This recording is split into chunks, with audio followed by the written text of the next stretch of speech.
बिस्मिल्लाहिर्रहमानिर्रहीम। अस्सलाम वालेकुम दोस्तों, मैं हूं अमजद महमूद और मेरे इस YouTube channel Amjad Mahmood official में आप सभी हजरात को खुश आमदीद।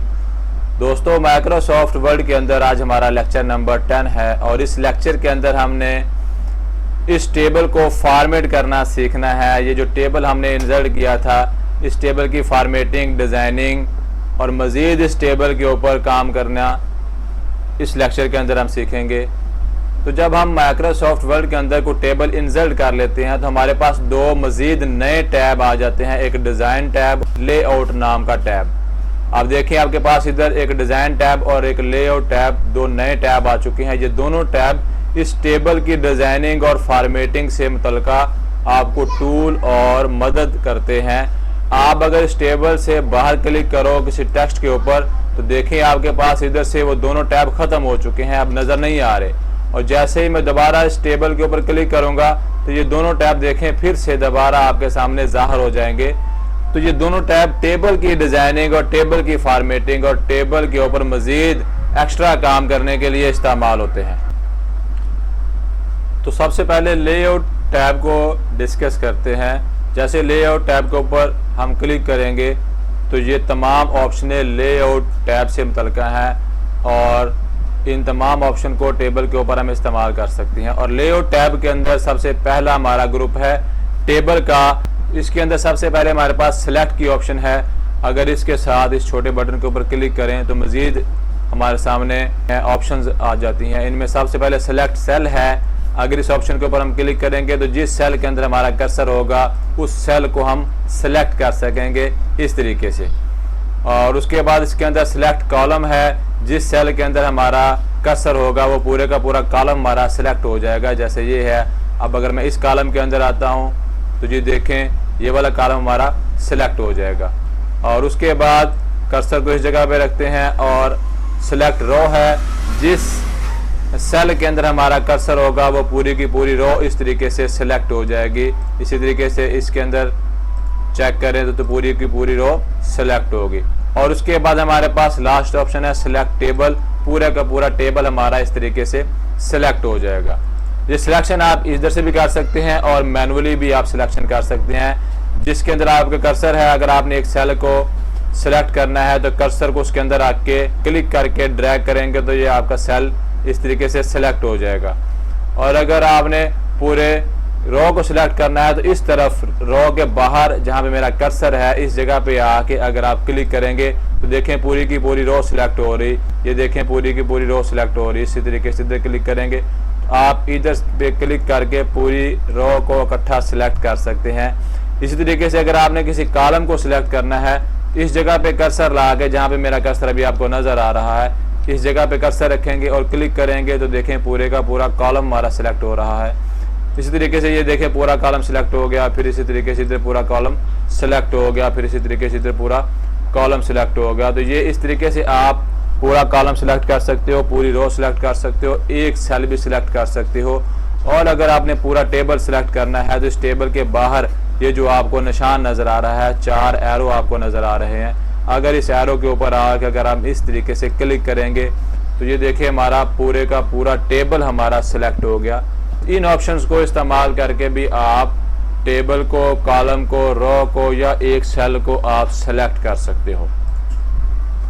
उसके बाद दूसरी ऑप्शन हमारे पास व्यू ग्रिड लाइंस की है। ग्रिड लाइन के ऑप्शन को समझने के लिए हमें डिज़ाइन टैब के अंदर आना पड़ेगा। ग्रिड लाइन, ये जो आपके टेबल की जो लाइनें हैं, इन लाइनों को ग्रिड लाइंस कह सकते हैं। उन ग्रिड लाइंस के ऊपर जो एक बॉर्डर लगा है जिस वजह से ग्रिड लाइन प्रॉपर नज़र नहीं आ रही।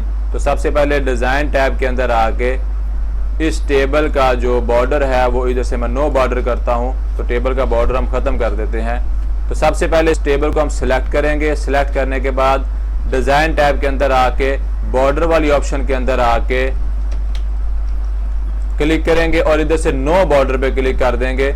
तो जैसे नो बॉर्डर पे क्लिक किया तो ये देखें आपके टेबल का सारा बॉर्डर ख़त्म हो गया। अब आपके टेबल का बॉर्डर आपको नज़र नहीं आ रहा। तो अब ग्रिड लाइन की ऑप्शन आपको अच्छे से समझ आएगी। वापस लेआउट टैब के अंदर आते हैं और व्यू ग्रिड लाइन के ऊपर मैं क्लिक करूंगा तो ये देखें अब टेबल का बॉर्डर नज़र नहीं आ रहा, सिर्फ ग्रिड लाइन आपको नज़र आ रही हैं। इस मकसद के लिए ताकि आप डाटे की अलाइनमेंट कर सकें, आप डाटे को सेट कर सकें इन ग्रिड लाइंस को मद्देनजर रखते हुए। दोबारा इस टेबल को सिलेक्ट करके व्यू ग्रिड लाइन के ऊपर क्लिक करूंगा तो देखें ग्रिड लाइन आपकी ख़त्म हो गई। तो इस तरीके से आप अपने टेबल के बॉर्डर को ख़त्म भी कर सकते हो, बॉर्डर लगा भी सकते हो, और ग्रिड लाइन को समझने के लिए, ग्रिड लाइन को इस्तेमाल करने के लिए आप इस ऑप्शन को इस्तेमाल कर सकते हो।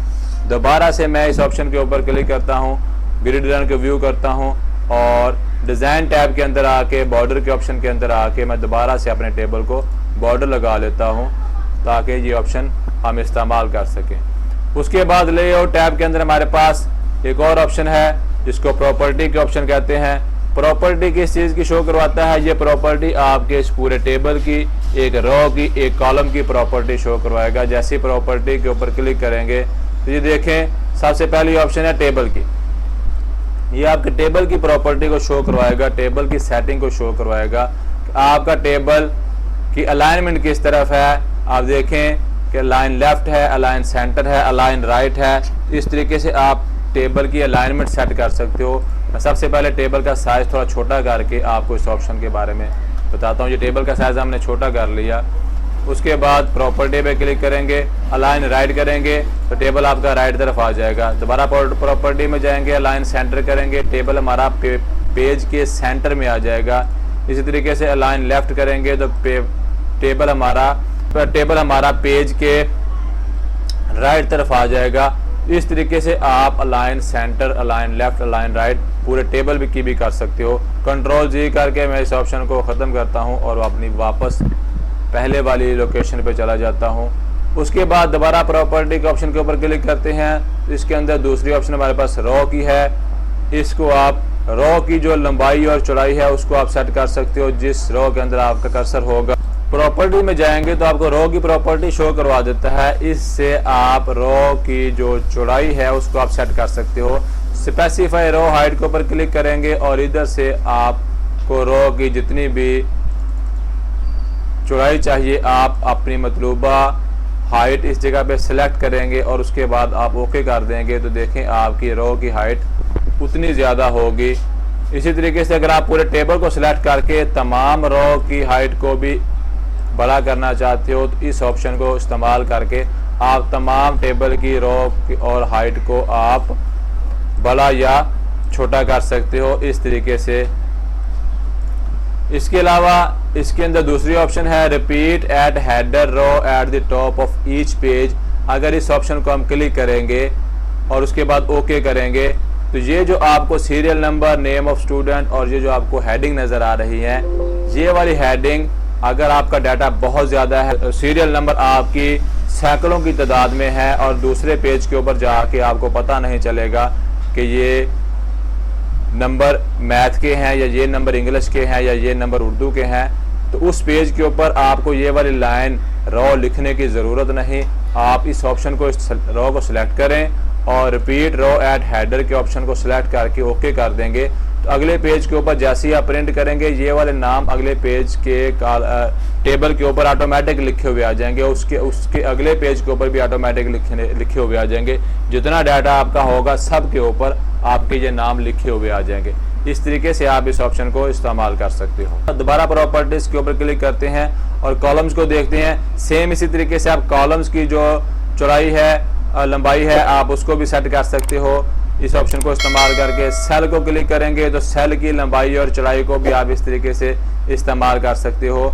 और इन ऑप्शंस को आप मैनुअली भी इस्तेमाल कर सकते हो। अगर आपने किसी कॉलम की लंबाई चौड़ाई ज़्यादा करनी है तो आप कर्सर को उसके दरमियान में लेके आएंगे। जैसे कि ये देखें कर्सर मेरा इस जगह पे है और जैसे इस लाइन, इस कॉलम और इस कॉलम के दरमियान में जो लाइन है, जैसे उस लाइन के ऊपर मैं कर्सर लेके आता हूँ तो ये देखें मेरे कर्सर की शक्ल ऐसी होगी। अब इधर मैं क्लिक करूँगा और क्लिक करके रखूँगा और उसके बाद मैं माउस को ड्रैग करूँगा तो देखें मेरे कॉलम की लंबाई इस तरीके से बढ़ रही है और ये मेरा डाटा एक ही लाइन के ऊपर फिक्स हो गया। इस तरीके से देखें इसकी लंबाई चौड़ाई ज़्यादा है तो मैं इस जगह पे कर्सर रखूँगा और इस तरीके से मैं इसकी सेटिंग कर सकता हूँ और टेबल को हम बेहतर बना सकते हैं। इस तरीके से आप अपने टेबल की लंबाई और चौड़ाई को आप इस तरीके से सेट कर सकते हैं। अगर आपने रोज़ के दरमियान इसी तरीके से स्पेस बढ़ानी है तो आप सीरियल वाली रो और इस रो के दरमियान में जो लाइन है इधर कर्सर रखेंगे और कर्सर की शक्ल आपकी इस तरीके से हो जाएगी। तो इधर क्लिक करेंगे और फिर क्लिक करके रखेंगे और माउस को आप ड्रैग करेंगे इस तरीके से नीचे, तो ये देखें आपके रो के दरमियान जो स्पेस है वो बढ़ रही है, आपकी रो की स्पेस ज़्यादा हो रही है। इस तरीके से आप अपने डाटे की सेटिंग कर सकते हैं। और इसी तरीके से अगर आपने पूरे टेबल को छोटा करना है तो इस तरफ आपको एक निशान नज़र आ रहा है और अगर इस निशान के ऊपर अगर आप आके क्लिक करें और कर्सर लेके आए तो आपकी कर्सर की शक्ल इस तरीके से डबल एरो आ जाएगा और आप इधर क्लिक करेंगे और क्लिक करके रखेंगे। उसके बाद आप अपने माउस को ड्रैग करेंगे तो देखें आपके पूरे टेबल का साइज जो है वो छोटा हो रहा है। दोबारा बड़ा करना है तो आप इस जगह पे क्लिक करें और माउस को ऐसे ड्रैग करेंगे तो आपके टेबल का साइज फिर से बड़ा हो जाएगा। तो इस तरीके से आप अपने टेबल के रो को सिलेक्ट कर सकते हो, कॉलम को सिलेक्ट कर सकते हो, पूरे टेबल को सिलेक्ट कर सकते हो और लाइन स्पेसिंग कर सकते हो, लाइन स्पेसिंग एडजस्ट कर सकते हो। तो ये था आज का लेक्चर, उम्मीद है आपको अच्छे से समझ आ गई होगी। तो मिलते हैं अपनी नेक्स्ट वीडियो के अंदर, तब तक के लिए अल्लाह हाफिज़।